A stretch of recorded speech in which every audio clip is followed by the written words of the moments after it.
Class earth के students SST की book open कर लें, सोशल स्टडी,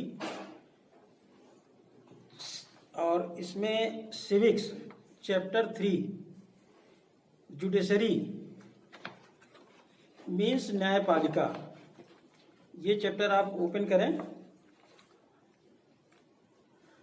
अब पहले तो ये जानना जरूरी है कि जुडिशरी है क्या, न्यायपालिका है क्या और किस तरह से ये काम करती है। Judiciary is the organ of the government which settles disputes through interpretation of law. यानी न्यायपालिका का क्या काम है, ये गवर्नमेंट के एक अंग की तरह काम करती है, लेकिन इनके काम में गवर्नमेंट का हस्तक्षेप नहीं होता है। ध्यान दीजिएगा।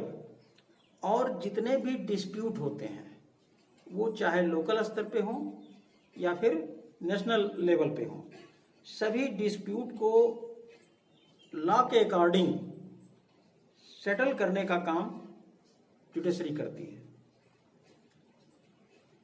और आवश्यक क्यों है जुडिशरी, न्यायपालिका आवश्यक क्यों है? क्योंकि जो व्यक्तिगत आज़ादी है किसी नागरिक की, उसकी रक्षा करता है जुडिशरी। और ये जो जुडिशरी होती है ये मॉडर्न डेमोक्रेसी में, आधुनिक लोकतंत्र में और भी इसेंशियल है और भी जरूरी है। और इसके रोल क्या हैं? देखिए, पहली चीज तो जुडिशरी इंडिपेंडेंट होनी चाहिए, जैसा कि अपने देश में है। और ये जो वर्किंग करती है वो बिना किसी प्रेशर के, बिना किसी दबाव के काम करती है। और एक चीज और इम्पोर्टेंस है जुडिशरी का, the success of working democracy is dependent upon an independent judiciary. देखिए, जो वर्किंग डेमोक्रेसी है, यानी क्रियाशील लोकतंत्र जो आपका है, उसकी सफलता इस बात पे निर्भर है कि वो जुडिशरी को इंडिपेंडेंट रखे। अगर वो इंडिपेंडेंट नहीं है तो लोकतंत्र खतरे में पड़ जाता है। और इंडिया में जो जुडिशरी है उसका जो फॉर्म है, उसका जो स्ट्रक्चर है, वो अलग अलग लेवल पे अलग अलग तरह के हैं। अब किस तरह से ये डिवाइड किया गया है जुडिशरी को? सर्वोच्च न्यायालय जो होता है, सुप्रीम कोर्ट, वो इस देश का सर्वोच्च न्यायालय होता है। उसके नीचे हाई कोर्ट होता है, यानी उच्च न्यायालय होता है। और उसके बाद डिस्ट्रिक्ट लेवल पे जो जुडिशरी गठित की गई है, जिसमें लोकल मामले ज़्यादातर निपटाए जाते हैं, और इसको कहते हैं डिस्ट्रिक्ट एंड सेशन जज कोर्ट। और ये देश के प्रत्येक डिस्ट्रिक्ट में कोर्ट बनाया गया है। अगर यहाँ से कोई मामला सेटल नहीं हुआ, फाइनल नहीं हुआ, या फाइनल हुआ लेकिन अब भी डिस्प्यूट है, तो उसके अगेंस्ट हाई कोर्ट में दाखिल किया जा सकता है उस डिस्प्यूट को, और उसके बाद लास्ट में सुप्रीम कोर्ट। लेकिन सुप्रीम कोर्ट का डिसीजन लास्ट होता है। अब इसमें आपको ये देखना है कि इनके जो जज होते हैं जुडिशरी के, जो फैसला सुनाते हैं, जो डिसीजन देते हैं, इनके क्या क्या अधिकार हैं। फर्स्ट है वंस अपॉइंटेड। अगर किसी जज की एक बार नियुक्ति कर दी गई है, नियुक्ति हो गई है, जज कैन नॉट बी डिसमिस्ड, तो इनको हटाया नहीं जा सकता।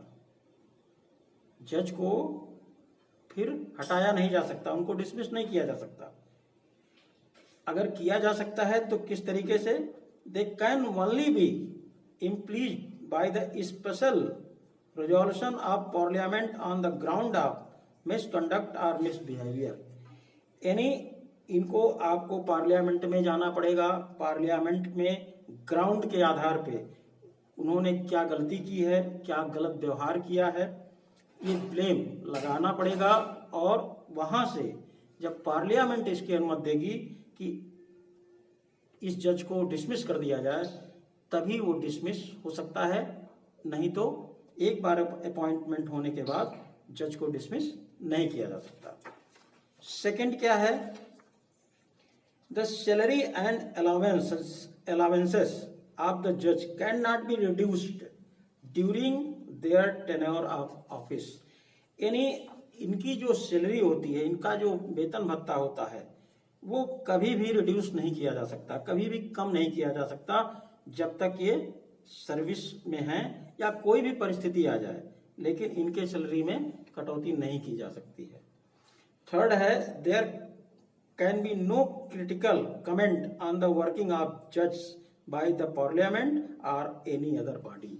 और थर्ड ये है, ये आपके कॉन्स्टिट्यूशन में लिखित है, लिखा गया है कि कोई भी कमेंट जुडिशरी के खिलाफ ना पार्लियामेंट कर सकता है और ना ही कोई अदर बॉडी, कोई भी शिकायत नहीं कर सकता।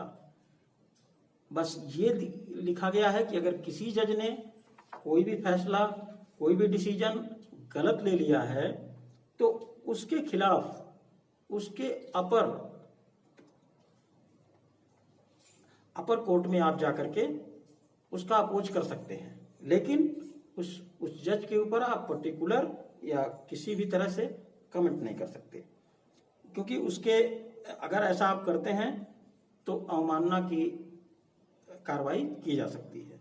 यानी कहने का मतलब यह है कि इनके कामों में कोई भी हस्तक्षेप नहीं कर सकता, ना कोई कमेंट कर सकता है। और यहाँ देखिए एक चार्ट दिया हुआ है, आप ध्यान से देखिएगा। ये स्ट्रक्चर है इंडियन जुडिशरी का, जिसमें ऊपर लिखा है सुप्रीम कोर्ट, उसके बाद high court.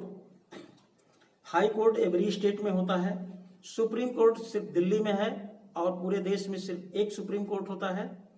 High court in every state, यानी हर प्रदेशों में एक हाई कोर्ट होता है। और इसके बाद डिस्ट्रिक्ट एंड सेशन जज कोर्ट होता है, जो देश के प्रत्येक जिले में होता है। अब near about more than 500 district हैं इन इंडिया, तो इतने डिस्ट्रिक्ट एंड सेशन जज कोर्ट होंगे। और इसके बाद जैसा कि आप जानते हैं 28 स्टेट और उसके बाद 9 यूटी है, यूनियन टेरेटरी, तो उन सब में भी हाई कोर्ट होता है, लेकिन सुप्रीम कोर्ट एक ही होता है। इसके बाद इन जितने भी कोर्ट हैं, इसमें दो तरह के केसेस जाते हैं। फर्स्ट सिविल केसेस और second criminal cases. Civil cases में ऐसे केस होते हैं जो सीधे उस व्यक्ति के ऊपर नहीं होते हैं। सिविल केस में उस जो व्यक्ति सिविल केस फाइल करता है, ब्लेम उसके ऊपर सीधे नहीं होते, बल्कि किसी प्रॉपर्टी को लेकर, किसी विवाद को लेकर के ये सिविल केस होते हैं।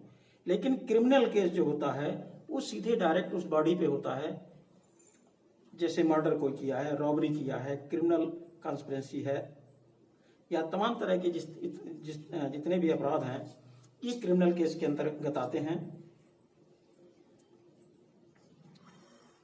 तो यहाँ तक आप इस वीडियो में आप पढ़ेंगे। इसके बाद नेक्स्ट वीडियो में आपको हम ये बताएंगे कि सुप्रीम कोर्ट के जजों की नियुक्ति कैसे होती है, इनका कार्य क्या है, इसके बाद हाई कोर्ट और अन्य नेक्स्ट वीडियो में।